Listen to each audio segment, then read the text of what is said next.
bideo honen bitartez, hezkuntzaren psikologiaren eta irakaslearen jarduneko inguruko 5 idei azalduko ditut. Hauek eguneroko praktikan izango duten garrantzia azalduz.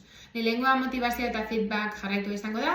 Ikusi dugun bezala motivazioa ikaskuntzaren motorra da eta erronka esanguratsuak eta egoera realek parte hartzea handitzen dute.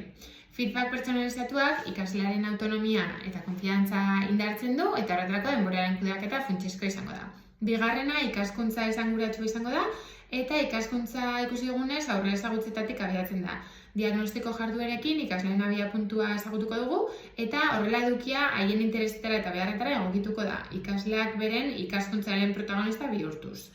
Metodologia aktiboen erabilerari dagokionez, visual thinking, gamifikazioa edo flipped classroom bezalako estrategiak erabiliko dira parte hartzea eta sormena sustatzeko, eta talde lanean oinarritutako proiektu eta erronka txikiek pentsamendu kritiko eta lankidetza garatuko dute. Nahiz eta batzuetan talde dinamiken kudeaketa zaindu behar den horretarako.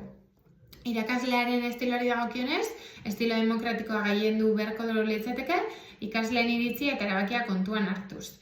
Arauak elkarrekin adostuko dira eta erabakitzeko tarteak eskainiko dira, motivazio eta giro ona handituz, eta nahiz eta batzuetan adostasuna ezak atazka sor ditzake.